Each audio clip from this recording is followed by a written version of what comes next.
Hello. আপু, হ্যাঁ, কি অবস্থা? আপু আমি দিশা দিতে পারতেছি না আপু।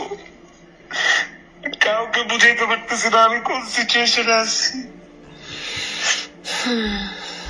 আপু আমি কি চাইছি যে ও মরে যাক,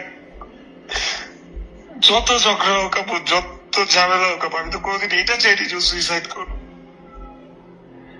আমি এটা মানুষকে কিভাবে বুঝাবো আপু বলো? এখন এটা একটা তোমার একটা বড় যুদ্ধ আলফি, ভেঙে পড়া যাবে না যেহেতু তুমি কিছু করো নাই। আপু আমি ফেসবুকে ঢুকতে পারতেছি না আপু। আমি ওর সাথে মেমোরি, স্মৃতি, রিলস, মানুষের ভিডিও, ওর কথা, ওর ভয়েস আমি দিতে পারতেছি না আপু। কিন্তু আলফি, তুমি যদি এই মুহূর্তে দেশে না আসো, ওর লাশ যদি তুমি না দেখো, এটা আরো অনেক, তুমি সারা ওর জীবন। লাশ দাফন হয়ে গেছে। আমি আসতে আসতেই আমার ফ্লাইট ছিল 3টা। আমি তো গতকালকে কোনো টিকিট পাই নাই, বিজনেস ক্লাস, ট্রানজিট, কোনোভাবে কোনো আমি ফ্লাইট পাই নাই কালকে। আজকে 3টা টিকিট কাটছি, বাট এর মাঝখানে ওরা লাশ নিয়ে ময়মনসিংহে চলে দাফনও করে দিছে আপু। ওর বাবা মার ইন্টেনশন ছিল যে ওরা আমাকে লাশ দেখাবে না, এটা কালকেই বলছে। শিট। আমি ওর বাবা মা, ওর ফ্যামিলি যেরকম এগ্রেসিভ হয়ে আছে স্বাভাবিক, বাট স্টিল যে এগ্রেসিভ হয়ে আছে, আমি যাওয়া মাত্র দে উইল হার্ম মি।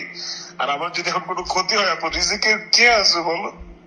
তো আমার জন্য ওয়েট করতেছে, আমাদের ফোন দিয়ে বলতেছে বাবা তুমি কখন আসবা।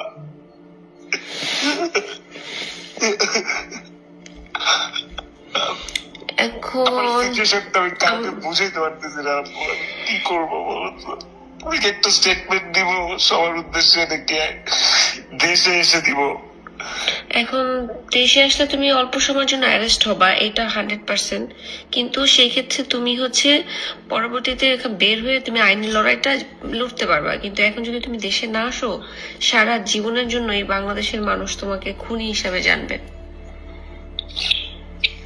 আর তুমি একটা স্টেটমেন্ট দিতে পারো, যে বিবৃতি দাও, একটা লিখিত একটা স্টেটমেন্ট দাও বা ভিডিও দাও, যেটা তুমি স্বাচ্ছন্দ্য বোধ করো। আর একটা লয়ারের সাথেও কথা বলো, আমার মনে হয় এটা বেটার।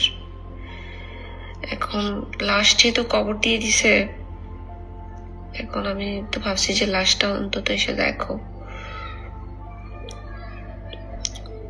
এই সিচুয়েশনটা ফেস করতে হবে। তোমার কোনো আইনজীবী পরিচিত আছে? হ্যাঁ, কথাবার্তা চলতেছে। আচ্ছা, কি বললেন? বলতেছে যে আপনি টুইকেন না, এখন আপনি আগাম জামিনের ব্যবস্থা করেন। ওরা কি মামলা